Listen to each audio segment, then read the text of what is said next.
TVC, a TV do Correio da Manhã. Direto dos estúdios da TV Correio da Manhã em Petrópolis, começa agora o Correio Petropolitano Debate desta terça-feira. O Balcão Online de Petrópolis disponibiliza 193 oportunidades nesta semana. Você vai saber como se candidatar. A Justiça determinou a suspensão dos decretos da Prefeitura de Petrópolis e, mais uma vez, a Petroita pode operar nas localidades Alto da Serra, Meio da Serra e Morém. Na última segunda-feira, outro acidente foi registrado envolvendo ônibus da Petroita, dessa vez na localidade 24 de Maio. O governador Cláudio Castro nomeou novos secretários das pastas de Polícia Civil e Defesa Civil. E a Cidade Real divulgou novos horários para coletivos aqui em Petrópolis. Você vai acompanhar quais são e também quais são esses novos horários. O diálogo com o objetivo de levar a informação e se adaptar aos novos funcionamentos, claro, para chegar aos compromissos na hora certa. Eu sou Richard Stolzenburg e o Correio Petropolitano Debate está começando.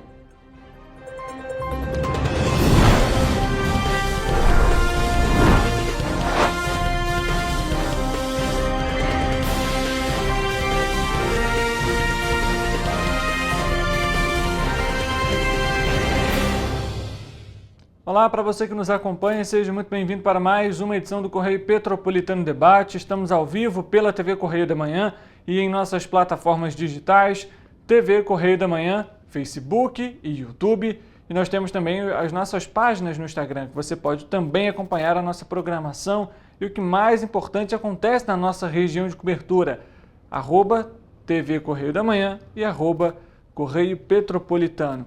No nosso site, tvc16.com, você também tem acesso à nossa programação ao vivo e o que mais importante acontece, não só em Petrópolis, Teresópolis, Três Rios, Paraíba do Sul e também Nova Friburgo, mas no estado e também no país.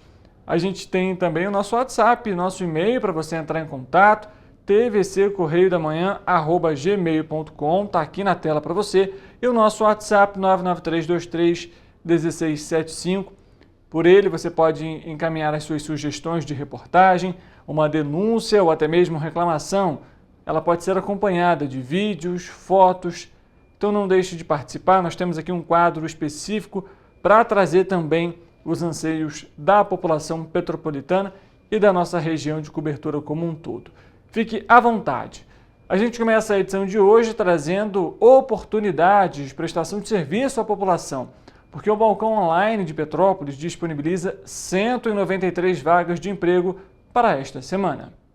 Para participar dos processos de seleção, os candidatos devem fazer o cadastro dos currículos no site da Prefeitura em www.petropolis.rj.gov.br até a próxima sexta-feira para concorrer às oportunidades desta semana. Todos os candidatos concorrem nos processos seletivos desde que atendam aos requisitos exigidos pelos empregadores, e as empresas têm a responsabilidade integral pelo recrutamento e pelas contratações. Entre as vagas oferecidas nesta semana estão 20 para auxiliar de produção, 15 para motorista urbano, 10 para operador de máquinas de fabricação alimentícia, 10 para segurança patrimonial e 6 para promotor de vendas. Todas as oportunidades podem ser acessadas também no site tvc16.com.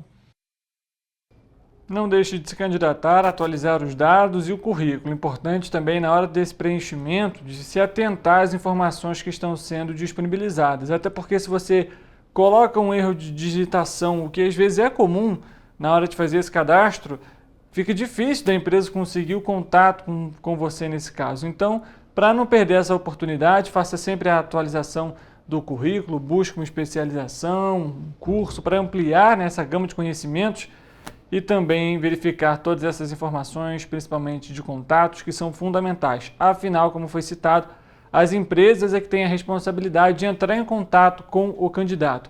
Então, se essa informação não estiver disponível, dificilmente a empresa vai conseguir aí fazer então esse contato e, consequentemente, de você conseguir uma oportunidade. A gente muda de assunto e fala agora sobre educação, porque a Prefeitura de Petrópolis informou nesta segunda-feira que até o dia 31 de outubro está aberto o período de pré-matrícula na rede municipal para estudantes com deficiência. Os interessados devem fazer o cadastro mediante agendamento na Secretaria de Educação, no setor de inclusão, pelo seguinte telefone: DDD 24 2246 8912. Repetindo para você, DDD 24 2246 8912.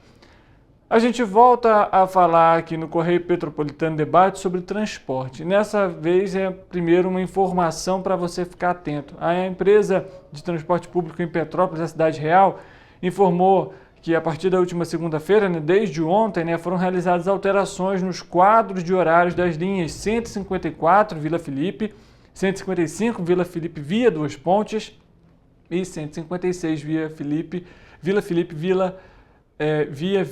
Vila Real e Rua Tereza, além também do início da operação da linha 168 Campinho.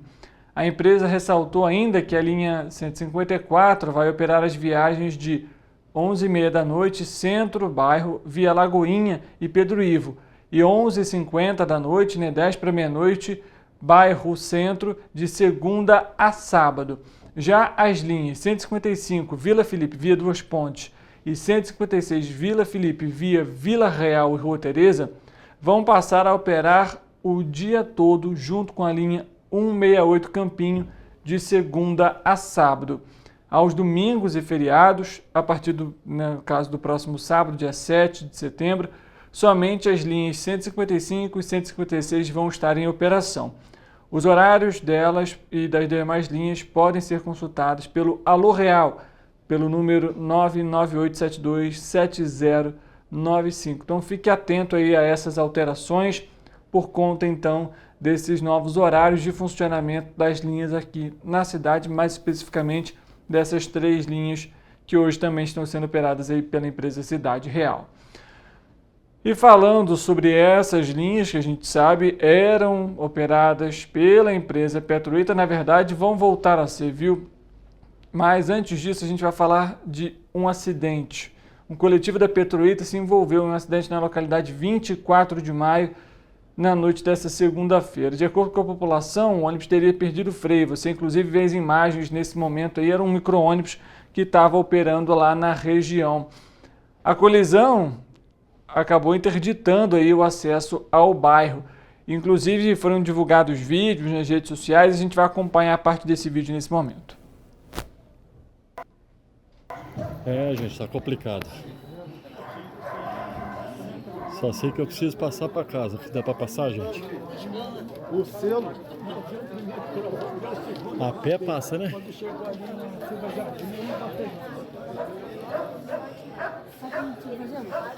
Nossa. Tem que ser fitness para passar aqui, hein? Não dá para passar. Pô, ainda bem que não catou meu carro ali em cima. Girou, quebrou até o eixo traseiro.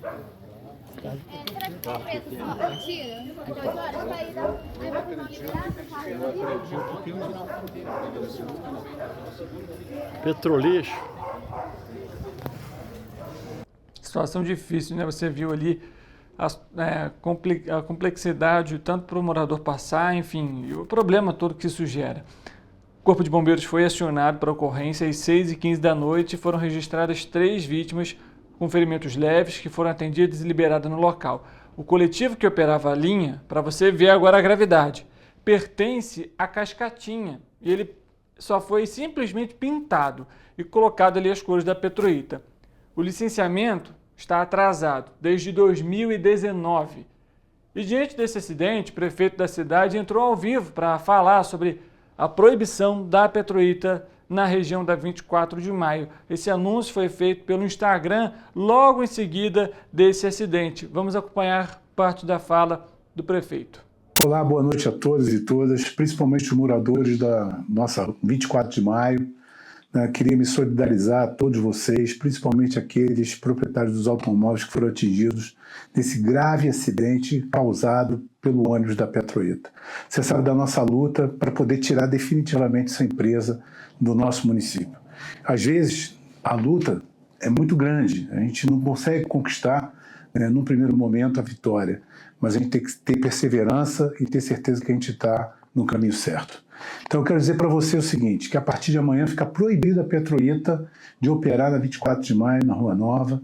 Isso não vai ser mais possível, né? E a gente vai enfrentar a situação que tiver que enfrentar para conseguir, de fato, né, fazer com que essa decisão prevaleça. Eu vou passar aqui a palavra para o Diogo, que é presidente da CPTrans, né, que eu estou determinando a CPTrans que tome todas as medidas necessárias para garantir o transporte público decente aí na 24 de maio amanhã. É isso, prefeito. Através da determinação do senhor, nós já estamos, a partir dos primeiros horários dessa terça-feira, colocando um transporte público de segurança para aqueles moradores, através de vans que atendam toda a região da 24 de maio e também da 1º de maio. Isso tudo dando segurança e garantindo o transporte público para aqueles moradores. Eu vou passar a palavra também para o nosso procurador, doutor Miguel Barreto, para falar um pouquinho, né, sobre essas decisões todas que a gente não tem conseguido lograr êxito em relação a essa questão da Petroita, mas a luta continua, né, Miguel? Continua. A luta é grande, mas nós seremos exitosos. Após o grave acidente no bairro Autodependência, por sua determinação, comunicamos a autoridade policial, comunicamos o Ministério Público Criminal, comunicamos o Poder Judiciário sobre a grave deficiência na prestação de serviço pela empresa Petroita. E o município continuará envidando todos os esforços, ingressando com todos os recursos em todas as instâncias, até conseguir garantir a vida, a saúde e a dignidade, não só do usuário do transporte público, mas também do rodoviário, que todos os dias arrisca a sua vida ao sair de casa para trabalhar. A luta continua. É isso. E também todo suporte. Inclusive, a fala do procurador, do presidente da CPTrans e do prefeito Rubens Bom Tempo sobre esse caso. Mas eu gostaria de ressaltar algumas coisas aqui para você que está nos acompanhando, entender um pouquinho também sobre a complexidade que é todo esse tema. Claramente, a Petroita já não pode mais, ou não tem condições, na verdade pode porque tem, né, respaldo jurídico para isso, mas não tem mais condições de operar na cidade, isso fica claro.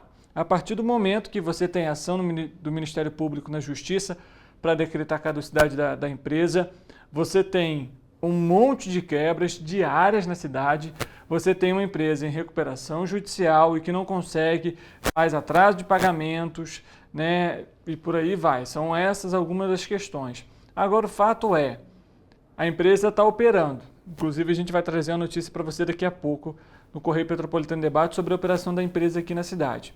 Mas a prefeitura alegar que está tomando todos os esforços para que a empresa saia, falar que isso agora é uma luta, isso é querer enganar a população petropolitana. Primeiro, foi o próprio prefeito Rubens Bom Tempo que renovou o contrato das empresas em 2015, quando na verdade deveria ter sido feita uma nova licitação, o que não aconteceu. Só que aí a questão é que agora caiu no colo dele. E aí, desde o início da gestão do prefeito Rubens Bom Tempo, a Petroita já apresentava problemas, assim como era a Cascatinha. Já apresentava problemas. E não é de hoje que as quebras, os acidentes, as reclamações são realizadas. O que foi feito? Absolutamente nada. Teve um incêndio na garagem, os ônibus a gente trouxe aqui. Todos os ônibus da Petroita hoje, todos, ou estão com o licenciamento já atrasado ou prestes a vencer no fim desse ano, que é o prazo aí, isso porque o Detran prorrogou esse prazo até novembro aí para placas de 7, 8 e 9. Os outros têm um prazo até menor, inclusive. Quais foram as últimas vezes que as fiscalizações foram realizadas pela Prefeitura, pela CPTrans? Os ônibus que foram reprovados continuam circulando? Porque é muito fácil falar que o ônibus é da Petroita e está lá pintado, escrito Petroita, aí você pega o registro e aí qualquer cidadão faz isso. Qualquer cidadão faz isso. Pega o registro da placa do ônibus, está lá, Cascatinha. Licenciamento 2019, vencido há 5 anos. É muita cara de pau chegar na rede social e querer agora falar isso porque está em período de eleição? Não, nós estamos na luta contra a Petroita. Vai para o terminal do centro, faz um estardalhaço todo lá, pega lá megafone e tudo para falar fora a Petroita. Quem renovou o contrato? Quem não fiscaliza? É a CPTrans. A CPTrans é o órgão da prefeitura. É conivente com tudo que está acontecendo aí. E o CETRANSPETRO é outro. Porque na hora de divulgar que não, a cidade das Hortênsias vai para a Expo ônibus. O que isso afeta para o petropolitano? O ônibus vai voltar melhor para a cidade? Vai trazer novidade para o município? Vai ter mais linhas? Não vai. O serviço vai melhorar? Aí quando a imprensa faz um questionamento sobre o acidente como aconteceu agora, aí fica tudo de bico fechado. Assim como a Prefeitura de Petrópolis, que a gente questiona, pergunta e não fala. Não dá a resposta. Que fosse uma fala do prefeito que foi divulgada no Instagram dele. Mas nem isso. Nem isso. E a população fica à mercê desse serviço que é prestado. Aí a Prefeitura de Petrópolis faz o quê? Coloca uma van. Inclusive, agora é uma van que está operando na localidade 24 de maio. Mas essa van, de quem é essa van? Vai firmar um contrato? A prefeitura vai firmar um contrato? Fez licitação para isso? Não fez? Não vai precisar de licitação? Qual que é o custo que isso vai ter para o município? Quem está arrecadando o valor da passagem? É a própria empresa Petroita? Se a van é da Petroita, não é da Petroita? Enfim, são diversos questionamentos que ficam abertos, porque a prefeitura também não esclarece isso. E vale ressaltar mais uma vez, diversos ônibus aí hoje estão operando na Petroita que são da Cascatinha, como foi esse da 24 de maio. Basta pegar o número da placa, vai lá no detran.rj, pesquisa lá, consulta a placa. Você vai ver, você que está em casa vai acompanhar lá. E aí eu pergunto, que tipo de ação de fato está sendo feita para solucionar esse problema na cidade? Nenhum. Nenhum tipo de ação. Até porque licitação também não sai para fazer uma nova contratação de empresa na cidade. Os 241 milhões de reais que veio lá do Parque Seleções, até hoje também a prefeitura não se pronunciou se vai comprar ônibus, se não vai. Anunciou só não, que agora vamos revolucionar o transporte da cidade. São 230 e tantos ônibus. E aí, cadê? Vai ser utilizado como? Tudo isso não é falado. E ressaltando mais uma vez, o que estão esperando para, de fato, alguma medida ser adotada? Porque, da primeira vez, foi um ônibus que bate no barranco. Na segunda vez, como aconteceu recentemente também lá na Independência, foi isso. A primeira vez que eu me recordo foi até no Sargento Buening. E a segunda agora no Independência. Aí a terceira envolve carros de passeio. Pessoas que estavam dentro dos carros, indo para casa, que fosse criança, uma van escolar. É sério que a prefeitura está esperando, ou qualquer órgão judicial está esperando acontecer um acidente grave, com vítima fatal, para tomar uma solução, porque não é possível. Qualquer cidadão em sã consciência que pega esse histórico, pode ser desse ano, não precisa nem pegar os anteriores, que forem olhar, não é possível que a empresa ainda está operando. Ah, mas questão jurídica. Se a empresa já não tem a capacidade para operar, se a empresa já não tem mais condições, apresenta risco à saúde dos passageiros, onde que essa empresa está cumprindo com o contrato que foi estabelecido? Não tem nem ônibus o suficiente para operar todas as linhas. Que dirá com segurança? E aí, só para ressaltar mais uma vez, o Comutran divulga, como a gente citou aqui, um relatório diário sobre quebra dos ônibus aqui no município. Somente nessa terça-feira já foram 7. E um ônibus e uma localidade que está sem a linha, que é operada pela Petroita. Os ônibus quebrados foram 408, 461, 448, 454, 438, 439 e 401. A linha que está sem carro é a 442. A empresa tem condições de operar? Não tem. A gente espera que uma solução seja tomada, até porque dessa vez já envolveu aí outro tipo de problema. Tem as pessoas, os veículos que foram atingidos. A empresa vai pagar pelo conserto? Não vai? O cidadão vai ficar ali? No Independência foram 5 vítimas, agora 3. Até quando isso vai continuar? Situação difícil, viu? Ainda sobre essa questão da Petroita, na última segunda-feira a Justiça determinou a suspensão dos decretos da Prefeitura de Petrópolis, que determinou então a caducidade da empresa Petroita na cidade. A decisão é do desembargador Najib Slaib, da Terceira Câmara de Direito Público. No documento, o desembargador alega que a Prefeitura agiu de forma contraditória, visto que manteve a operação da empresa em outras localidades. Além disso, citou que a caducidade da empresa afetaria o plano de recuperação judicial que tramita na 4ª Vara Civil de Petrópolis. Ou seja, Petroita vai continuar com a operação no meio da serra, no alto da serra e também no Morém. Falando um pouquinho sobre mobilidade urbana, um estudo realizado pelo Instituto Alberto Luiz Coimbra de Pós-Graduação e Pesquisa de Engenharia, o COP, da Universidade Federal do Rio de Janeiro, realizou o diagnóstico do sistema viário de Petrópolis. A gente citou até aqui, inclusive, isso na edição de ontem. A gente traz uma outra parte desse estudo hoje. De acordo com esse levantamento, de todas as 49 ruas do entorno dos 5 terminais rodoviários de Petrópolis, apenas uma, veja só, uma obteve avaliação considerada como eficiente. É isso mesmo, de 49 ruas do entorno dos 5 terminais rodoviários de Petrópolis, apenas uma obteve essa avaliação. Impressionante.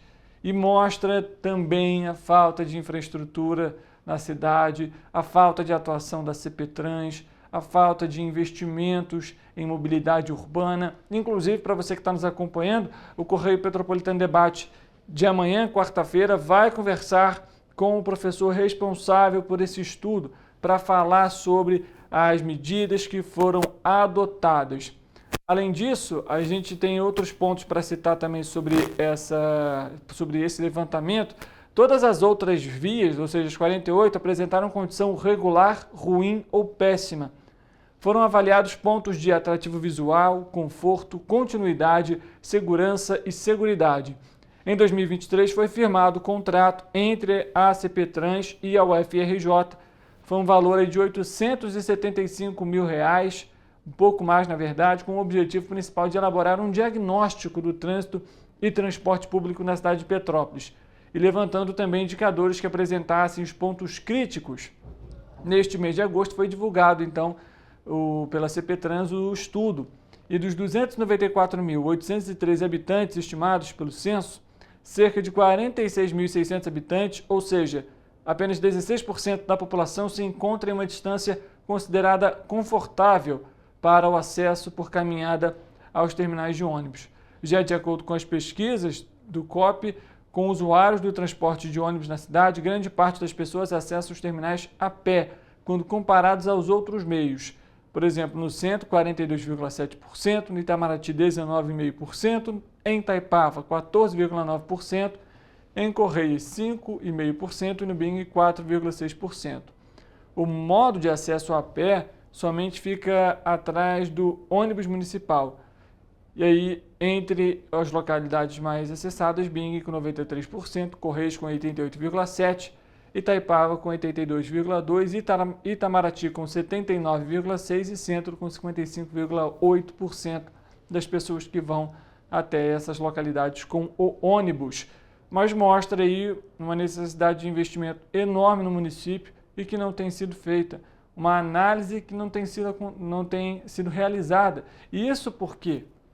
Porque a CPTrans hoje não tem simplesmente um presidente técnico, um presidente que entenda de mobilidade urbana, que saiba do mapeamento, locais onde há mais trânsito, locais onde há mais acidentes, que inclusive hoje em dia em Petrópolis é altíssimo esse número, muito por conta também dessa falta de investimento, dessa falta de infraestrutura, até porque a gente sabe automaticamente, se a via está ruim, a possibilidade de acidentes acontecerem é ainda maior. Enfim, a gente vai fazer um rápido intervalo e volta daqui a pouco. Tem previsão do tempo para você, outras informações sobre a nossa região de cobertura e claro que o tema do transporte público, da segurança para a população petropolitana vai continuar sendo tema aqui no Correio Petropolitano Debate. A gente volta já.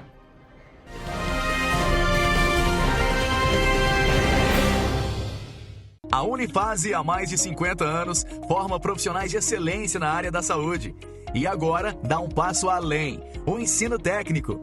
Aqui, você se prepara para o mercado de trabalho e valoriza sua formação técnica com cenários exclusivos de prática e estágios supervisionados na rede pública e privada de Petrópolis. Faça o curso técnico em enfermagem da Escola Técnica Irmã Dulce Bastos da Unifase. Inscrições abertas para 2024. Turmas manhã e noite. Para ter mais qualidade de vida, conte com a maior rede de academias de Petrópolis. Aqui na Corper, com uma mensalidade, você utiliza todas as unidades: Centro, Bingen, Itamaraty e Itaipava. Com planos a partir de R$ 89,00, e a academia oferece ambientes modernos para você cuidar da sua saúde com segurança. Os espaços contam com dezenas de aparelhos de musculação, diversos equipamentos para aeróbico e funcional. Além, é claro, de profissionais qualificados e uma extensa grade de aulas coletivas, que inclui dança, bike, jump, wolf fit, step fit, entre outras. Nossas estruturas são equipadas com salas de musculação e aulas coletivas, salas de avaliação física e nutricional, vestiários e estacionamentos amplos. Venha nos fazer uma visita e surpreenda-se! Esse aí sou eu. Há 18 meses estudando inglês. Cada passo no aprendizado foi uma porta que se abriu para o meu futuro. Sabe o conhecimento que você desenvolve hoje? Ele é a chave para novas oportunidades incríveis do amanhã. É o equilíbrio perfeito entre aprender e aproveitar cada momento dessa jornada empolgante. E agora, aqui estou eu, na minha tão sonhada vaga em uma multinacional. O inglês abre portas. Fale Minds. Rio de Janeiro, atração o ano inteiro. Tem descanso, tem folia. Noite e dia, alegria. Sol e praia, diversão. No prato ou copo, a festa, o bar, museu ou bloco. Show, cultura, história. Gravado na memória e no seu coração.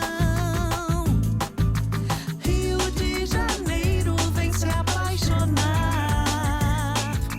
Rio de Janeiro, vem se apaixonar. Cidades maravilhas, campo, mata, serra e trilha, em estado de emoção. Tem o Rio de Janeiro, que você já ama, e o Rio, que ainda vai conquistar você. Apaixone-se pelo Rio. Rio de Janeiro, vem se apaixonar. Rio de Janeiro, vem se apaixonar.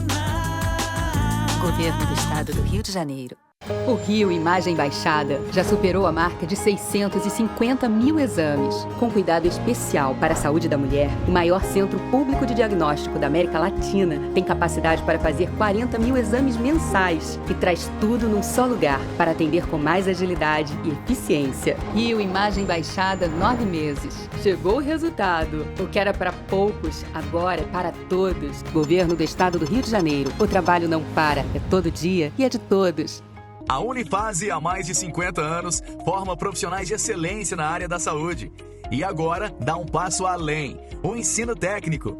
Aqui, você se prepara para o mercado de trabalho e valoriza sua formação técnica com cenários exclusivos de prática e estágios supervisionados na rede pública e privada de Petrópolis. Faça o curso técnico em enfermagem da Escola Técnica Irmã Dulce Bastos da Unifase. Inscrições abertas para 2024. Turmas manhã e noite.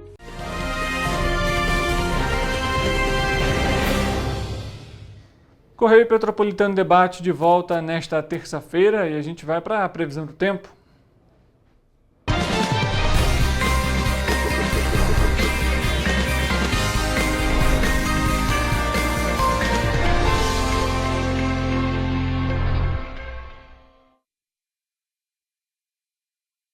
O Eric Portela, que vai trazer as informações para a gente ao vivo. Inclusive tem alerta do Instituto Nacional de Meteorologia. Não é isso mesmo, Eric? Uma boa tarde para você e seja bem-vindo. Boa tarde, Richard. Boa tarde para você aí de casa. que está nos assistindo. Hoje eu trago para vocês 2 alertas climáticos que foram emitidos pelo Instituto Nacional de Meteorologia, começando pelo de onda de calor, que tem se espalhado rapidamente pela região centro-oeste, já se aproximando da região norte e também passando pelo sudeste. Dentro do estado do Rio de Janeiro, o fenômeno já se aproxima de algumas cidades. Agora, o segundo aviso é de baixa umidade do ar.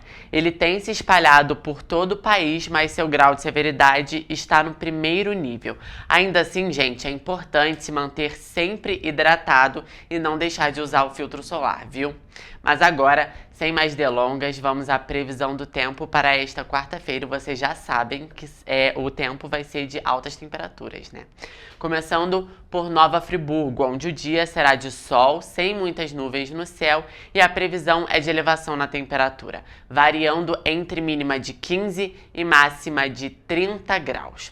Em Teresópolis, durante esta quarta-feira, o céu vai permanecer limpo e o sol vai roubar a cena, trazendo aqueles dias bem bonitos de inverno para a região, sabe? A temperatura do município não deve diminuir, marcando mínima de 15 e máxima de 31 graus.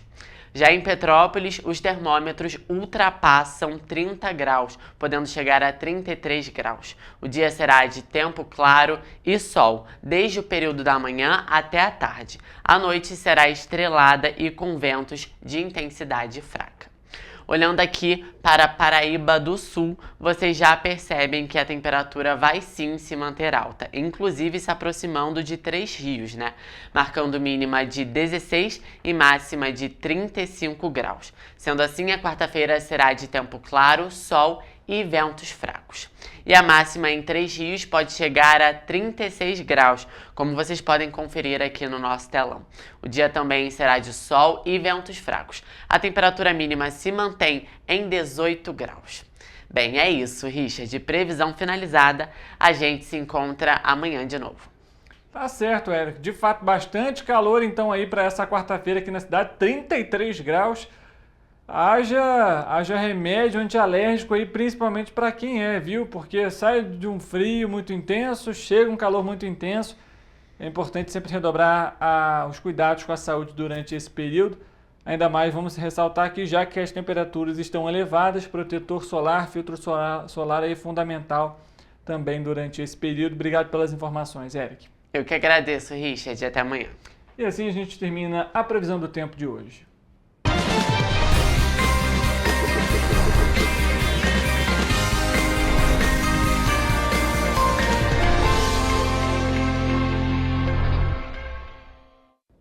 Antes de fazermos um rápido intervalo, a Cidade Real acabou de enviar um comunicado informando atrasos nas linhas da empresa que operam na região do Bingen, principalmente na rua Dr. Paulo Hervé, no Bingen, mas ainda não há ali, não se sabe o motivo qual desse congestionamento. Linhas afetadas são a linha 10, 100, 107, 111, 116, 117, 123, 140 e a linha também 180.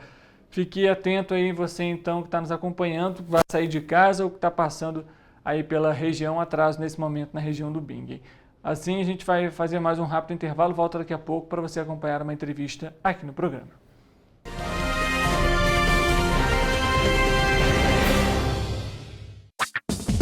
Enquanto você acha que alguma coisa deveria ser feita contra o racismo, a Alerj faz.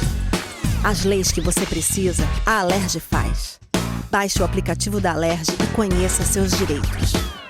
Ensinar inglês na pré-adolescência exige diferentes estímulos no aluno. O curso Kids and Teens a Mais conta com professores especializados que abordam inglês de maneira lúdica e objetiva. Através de 4 módulos, conduzimos os alunos de 9 a 14 anos do nível básico para o avançado, oferecendo total segurança na hora de se comunicar e argumentar em inglês, inclusive ser capaz de realizar futuros exames de certificação. Na Minds English School, você aprende o inglês que te leva longe. A Unifase, há mais de 50 anos, forma profissionais de excelência na área da saúde. E agora, dá um passo além, o ensino técnico. Aqui, você se prepara para o mercado de trabalho e valoriza sua formação técnica com cenários exclusivos de prática e estágios supervisionados na rede pública e privada de Petrópolis. Faça o curso técnico em enfermagem da Escola Técnica Irmã Dulce Bastos da Unifase. Inscrições abertas para 2024. Turmas manhã e noite.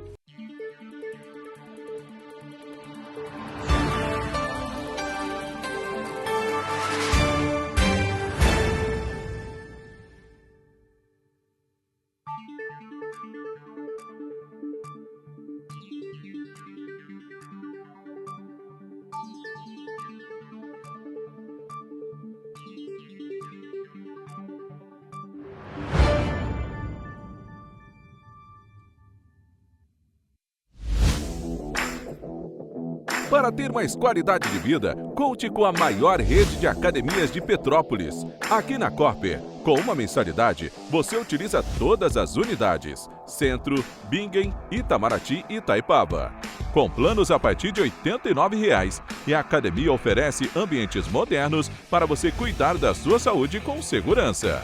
Os espaços contam com dezenas de aparelhos de musculação, diversos equipamentos para aeróbico e funcional, além, é claro, de profissionais qualificados e uma extensa grade de aulas coletivas, que inclui dança, bike, jump, wolf fit, step fit, entre outras. Nossas estruturas são equipadas com salas de musculação e aulas coletivas, salas de avaliação física e nutricional, vestiários e estacionamentos amplos. Venha nos fazer uma visita e surpreenda-se!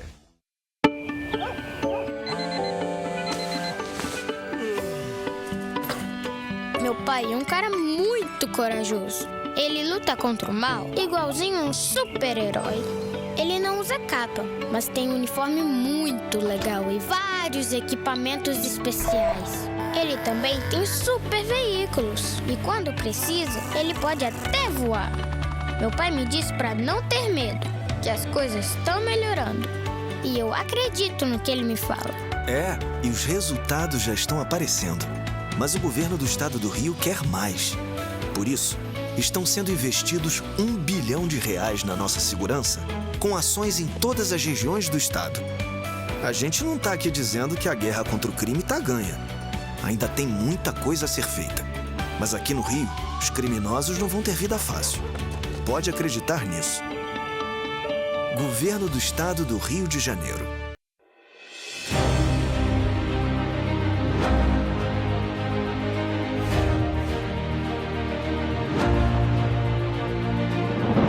Não é jornalismo de direita, é jornalismo direito. Correio Petropolitano. Tudo que seu jornal não deveria ter deixado de ser. Todos os dias, em uma banca perto de você.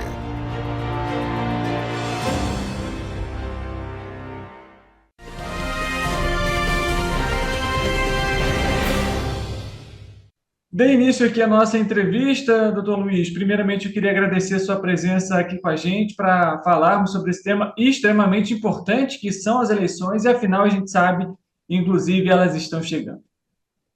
Muito obrigado pelo convite, sempre uma grande alegria poder partilhar sobre esse assunto, principalmente algo que envolve tanta sociedade.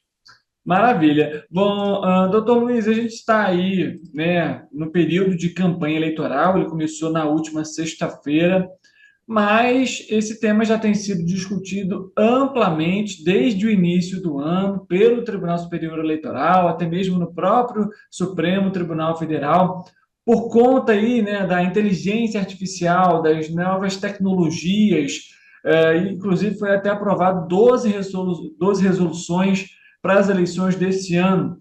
Vamos citar um pouquinho sobre isso e, de fato, como que a população deve ficar atenta aí também a essas tecnologias. A gente sabe do combate às fake news, inclusive que é um alvo também do TSE para as eleições desse ano. Bom, a complexidade do mundo conectado vem exigindo uma necessidade de adaptações e de aprendizado com base nos erros do passado, ou mesmo de experiências que vêm acontecendo em outros países. O Tribunal Superior Eleitoral está muito atento aos movimentos que acontecem sobre a questão da ameaça à integridade da informação, que a gente chama das fake news, da desinformação, desde 2018, um pouquinho antes, quando esse fenômeno conseguiu ganhar uma atração mais intensa no mundo da internet, né? A internet foi ganhando primazia como meio de comunicação, ou pelo menos aquele mais aberto, e também com a internet nós tivemos muitas dificuldades para garantir a integridade da informação, com a desinformação, seja nas eleições de 2018, 2020, 2022, alguns episódios da Inglaterra, dos Estados Unidos, e mesmo na Argentina, e com base na legislação agora da União Europeia, tanto com relação à regulação dos serviços digitais, tanto com relação à regulação da inteligência artificial, que a União Europeia fez o marco regulatório com relação a isso, o Tribunal Superior Eleitoral tentou trazer algumas inovações no sentido de deixar mais claro qual que é a necessidade de garantir o processo eleitoral, a lisura e a normalidade do processo, garantir que as eleições sejam limpas e que o eleitor tenha acesso a informações adequadas e não seja turbado por mensagens maciças ou por adulteração ou coisas do gênero. Então, por exemplo, manipulação de imagens, isso sempre aconteceu através de uma edição de vídeo, que acontecia principalmente envolvendo rádio, televisão, rádio com relação a áudio, televisão com relação a vídeos, ou mesmo na internet. Mas hoje em dia, essas tecnologias que permitem geração de imagens como deepfake, essas adulterações realísticas, são muito mais acessíveis. Antigamente era uma coisa de estúdio de televisão, ou de pessoas muito entendidas. Hoje, qualquer pessoa com um aplicativo razoavelmente simples consegue emular, consegue copiar a voz de alguém, consegue editar um vídeo, de modo que essas ameaças até então não estavam tão próximas de uma campanha eleitoral, e hoje estão próximas, e, por exemplo, o Tribunal Superior Eleitoral resolveu aprovar algumas nas resoluções que ele aprovou para as eleições, como ele sempre faz a cada véspera de eleição. Em janeiro discutiu isso, eu participei de algumas discussões no Tribunal Superior Eleitoral, inclusive em uma delas algumas propostas foram acolhidas, como, por exemplo, para a proibição de deepfake, que é o uso de deepfake em campanhas eleitorais, que são essas adulterações realísticas. Você não sabe o que é verdade e o que é mentira, isso está proibido. Proibição, por exemplo, de usar a inteligência artificial sem ser realístico, sem que tenha uma marcação, uma marca d'água, um título dizendo que essa imagem, este vídeo foi gerado com inteligência artificial. Isso não pode. Assim como, por exemplo, não pode você impulsionar mensagens, impulsionar artifícios feitos com inteligência artificial, usar chatbots, que são aqueles mecanismos de respostas automáticos que podem passar por seres humanos. Isso está proibido. Então, o Tribunal Superior Eleitoral está bastante atento com relação a isso, que a gente espera que as eleições, que embora possa ter esse tipo de influência, possa ter instrumentos para combater e para tentar garantir que o eleitor tenha mais tranquilidade e seja menos enganado. Eu acho que esses são os objetivos e esses são os grandes desafios que nós temos que lidar nessas eleições também. Uhum.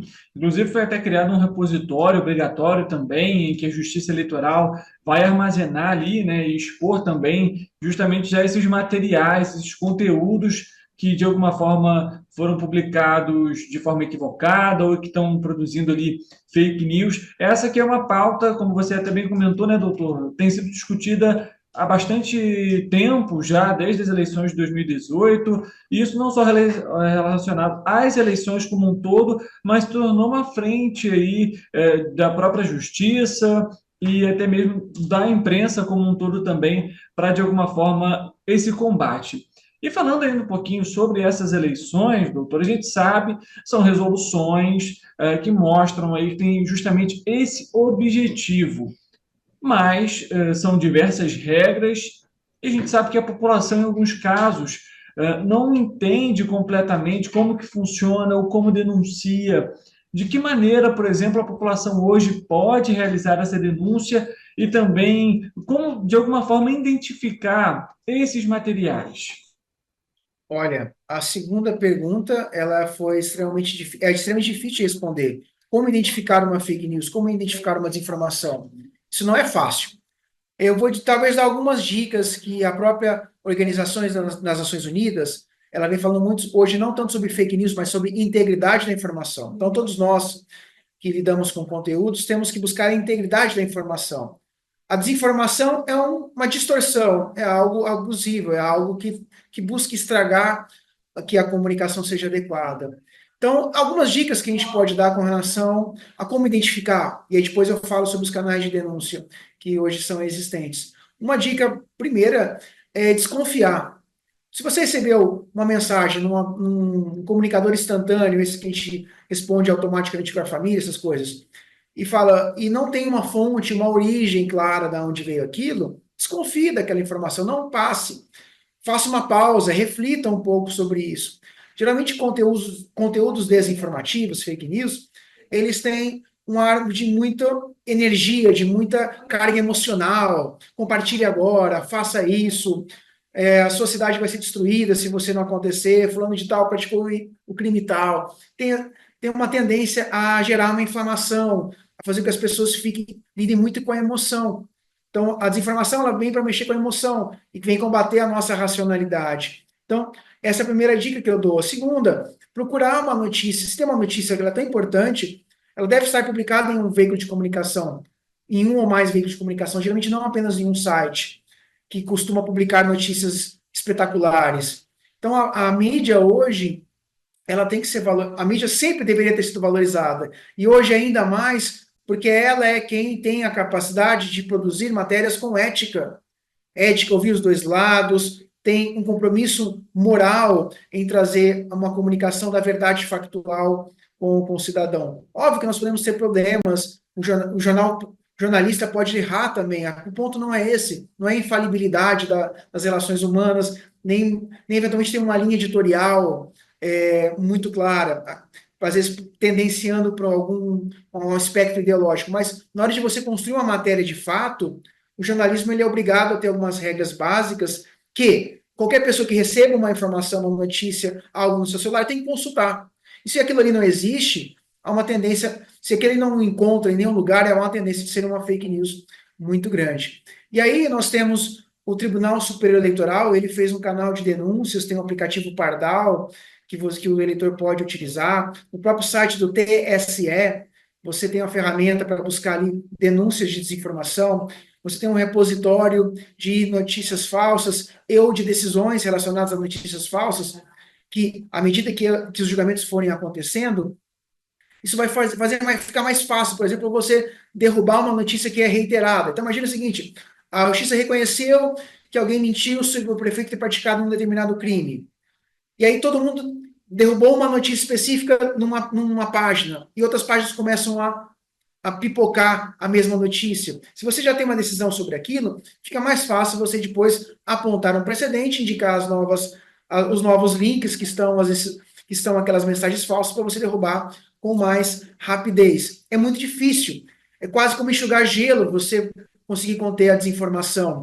No entanto, tanto o eleitorado, quanto a justiça, quanto os candidatos, precisam e estão mais atentos com relação às ameaças que são colocadas para que a integridade da informação seja ameaçada.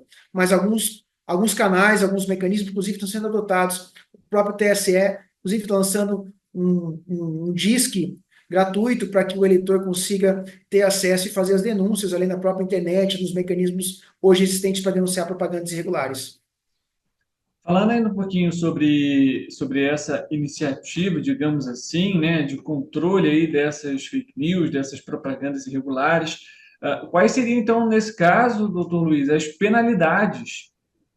Pode ter a candidatura, por exemplo, ali indeferida, isso pode acontecer, existem outras penalidades também, consequências para quem, nesse caso, está produzindo, e pergunto além, quem produz, por exemplo, não necessariamente é o candidato, mas alguém que trabalha com ele, essa pessoa também pode ser penalizada?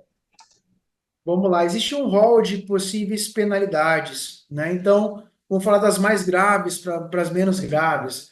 A mais grave é se um candidato se beneficia com disparos em massas de desinformação, ou ele financia, ou alguém muito próximo a ele, ou ele tem benefícios diretos do ponto de vista eleitoral, ele pode ter sua candidatura ameaçada. Ele pode ter uma candidatura, se ele ganhar a eleição, ele pode perder, não poderá ser diplomado, eventualmente pode até ficar inelegível, ou seja, poderá ser impedido de disputar novas eleições. Isso com relação à desinformação, e o Tribunal Superior Eleitoral já vem fazendo isso por exemplo, contra candidatos e mesmo até pessoas já eleitas que buscaram atentar contra a integridade do processo eleitoral. Então, pessoas que diziam que as urnas eletrônicas, por exemplo, estavam danificadas sem qualquer tipo de base, sem qualquer tipo de fundamento, e isso nas vésperas das eleições. Teve um deputado estadual que teve seu mandato cassado por conta disso. Outros que buscam gerar o pânico no eleitorado e outras coisas que possam ser tidas como graves, pode ter essas consequências.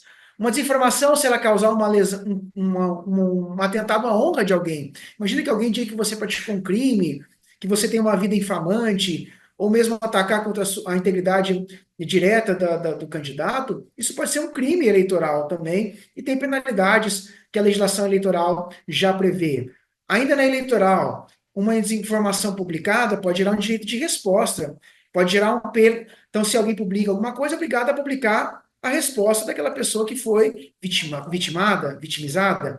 Também, isso pode gerar perda de tempo de televisão, de rádio, na reiteração, bloqueios de fundos. E se é aquele que produz o conteúdo, tanto quanto aquele que é beneficiado, também pode receber as mesmas penalidades que eu aqui mencionei. Falando um pouquinho ainda sobre essas campanhas, a gente sabe que esse é um momento agora, de fato, de muito conteúdo que é veiculado, muito conteúdo compartilhado, principalmente pelas redes sociais, como a gente comenta. E já presenciei aqui em Petrópolis, inclusive, estratégias de candidatos para publicarem, por exemplo, materiais de outros candidatos divulgando ali alguma informação errada ou algo do tipo. Isso é comum nesse meio? A Justiça Eleitoral também tem olhado para essa questão? Olha, a adulteração da propaganda, isso sempre, de uma certa forma, não é algo incomum, né? Então, essa arte da manipulação, do engano, isso faz parte da natureza humana, faz parte das guerras, faz parte da história mesmo.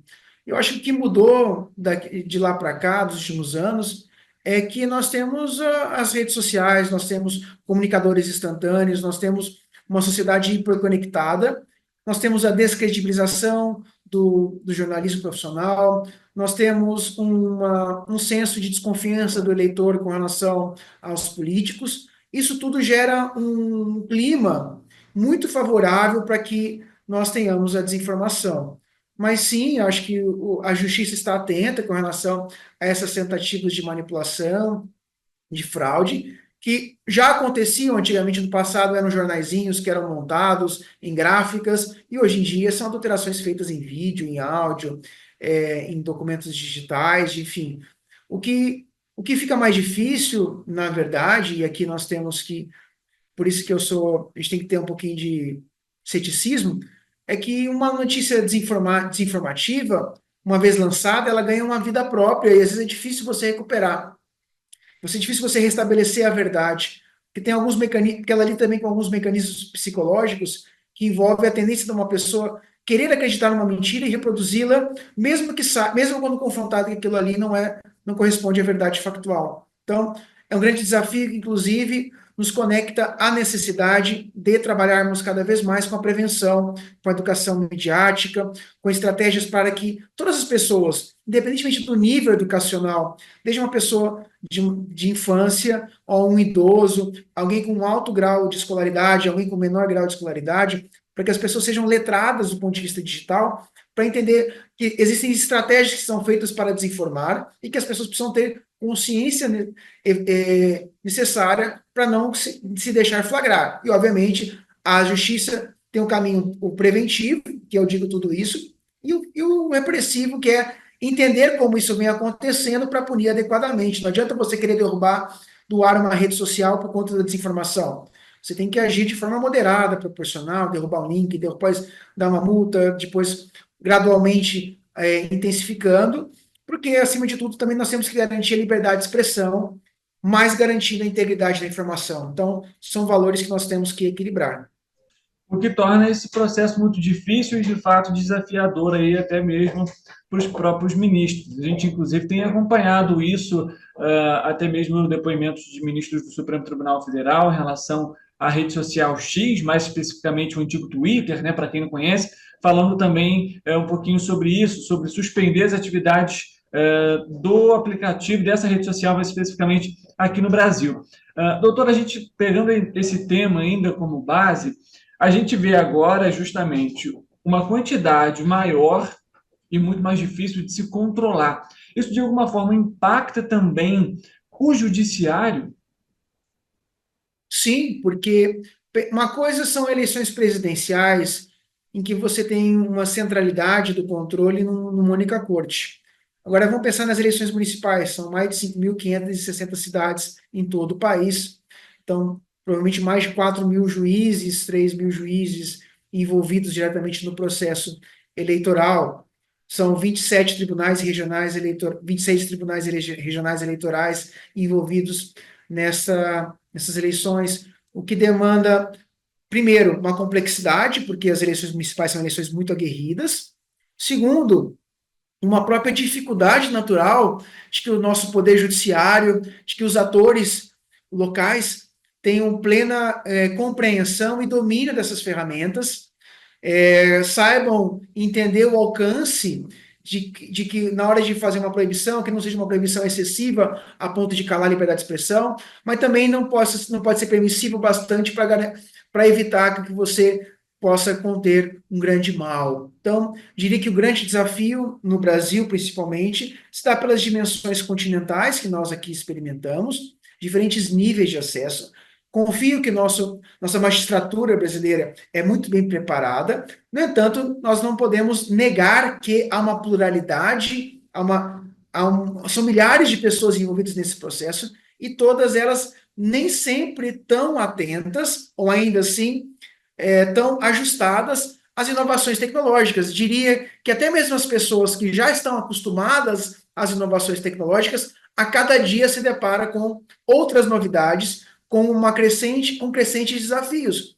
A própria questão da inteligência artificial generativa não era uma pauta que nós discutimos há 2 anos, e hoje nós discutimos com grande intensidade seus poderes e influências dentro do processo eleitoral. Então, é provável que nós tenhamos que ter discussões sobre ameaças digitais de tecnologias que sequer ainda foram desenvolvidas ou chegaram ao nosso conhecimento.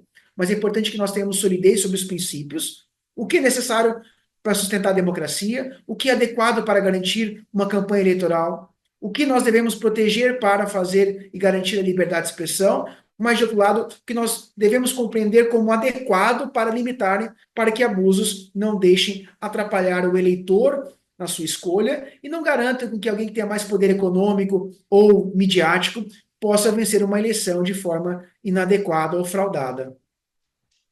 A gente tem comentado muito sobre essa preocupação da utilização da inteligência artificial, digamos, para o mal, né? Para a utilização aí para as fake news e tudo mais. Tem como também utilizar essa ferramenta para o bem, digamos assim?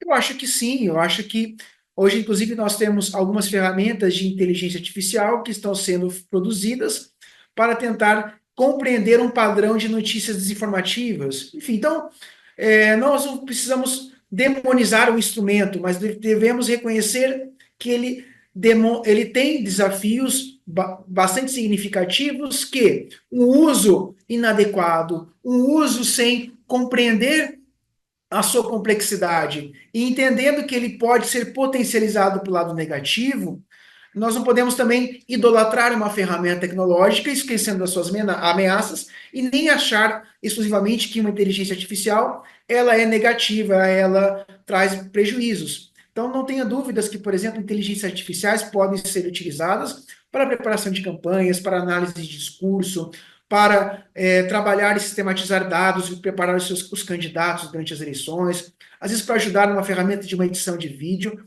No entanto, é importante que nós tenhamos transparência, clareza e que o ser humano seja a peça central diante disso tudo e a inteligência artificial não seja utilizada para induzir alguém a acreditar que alguma coisa é feita por uma pessoa, quando na verdade foi produzida por uma máquina ou gerou uma adulteração o bastante para trair a verdade factual. Então, temos que compreender que é uma ferramenta que já foi utilizada para o mal, mas que em si não deve ser demonizada, porque ela tem potencialidades muito incríveis que ainda deverão ser mais bem explorados e compreendidos por todos nós, operadores, seja do direito, do processo eleitoral, mas por todos os cidadãos.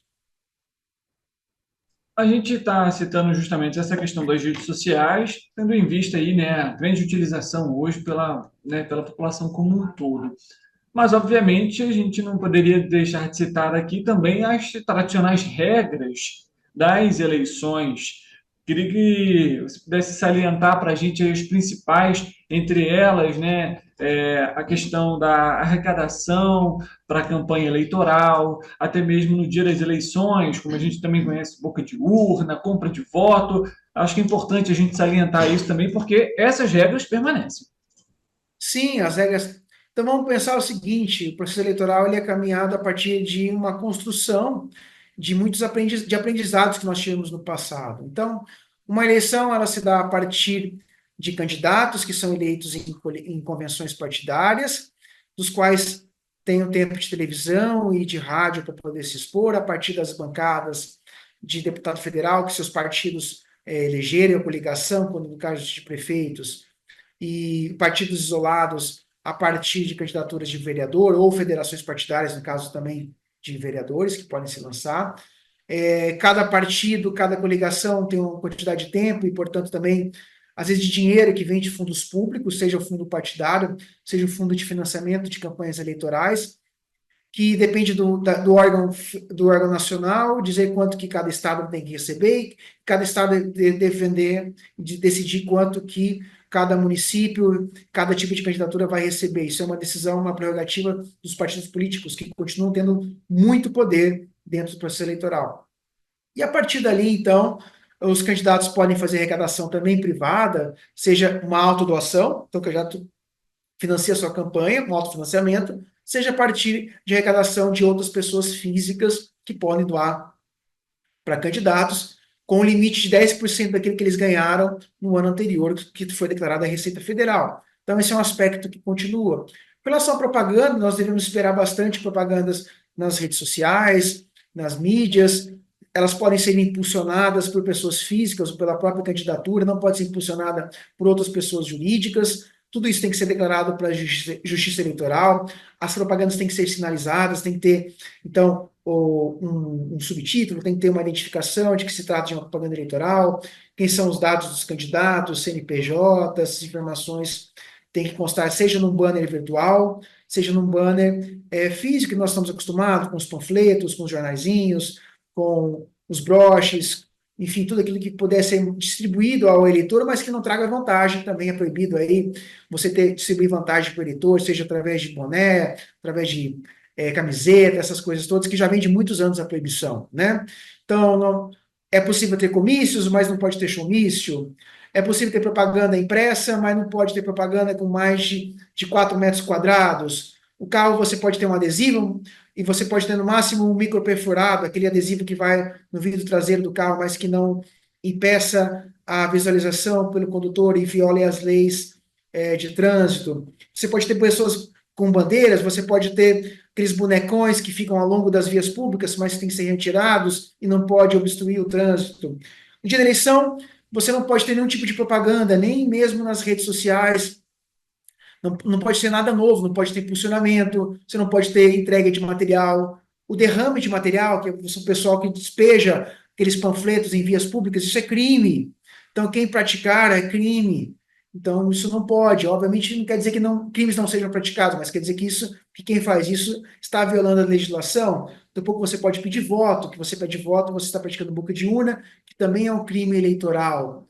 Então, são algumas das dicas básicas que a gente sempre vem observando nas últimas eleições. Isso não se alterou. O que nós tivemos, né, das últimas eleições para cá são algumas evoluções sobre o uso da inteligência artificial, sobre impulsionamento, sobre derrubada de conteúdos na internet. O resto são regras que nós já, eleitores, cidadãos, operadores das eleições, já estamos acostumados.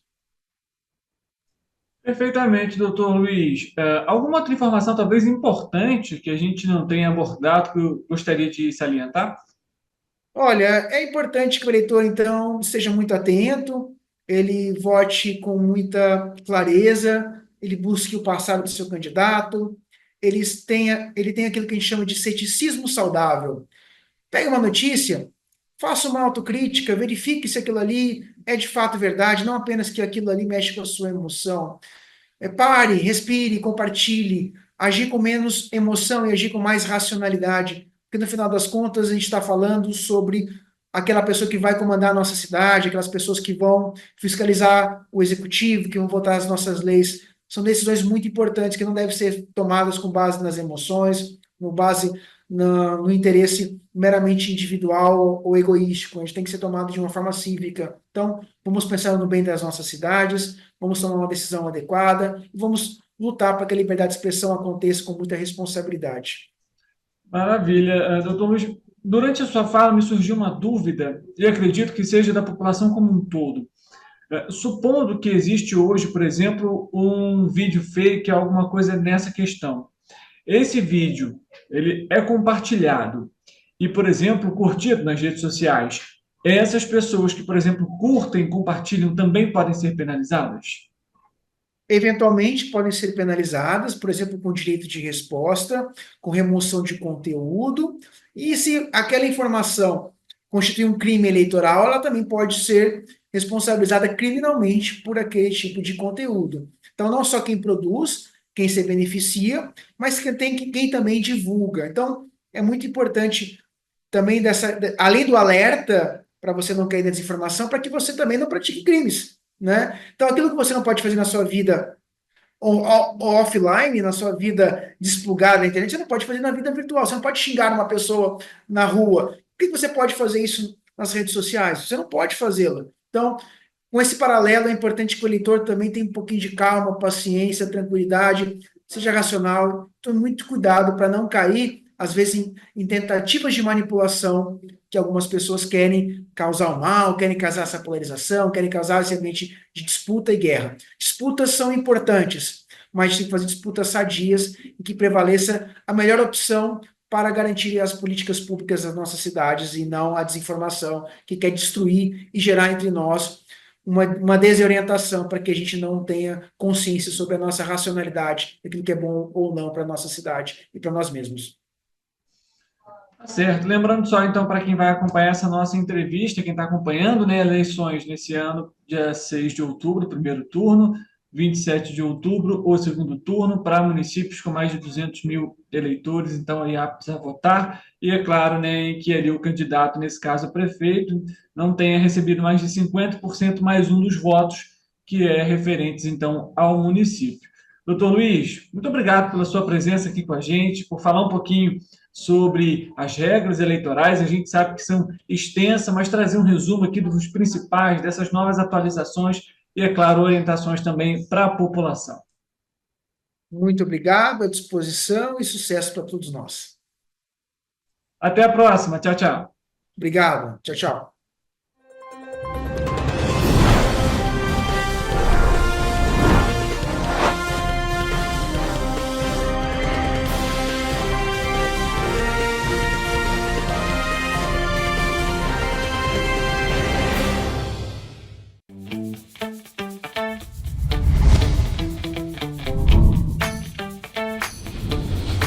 TVC, a TV do Correio da Manhã.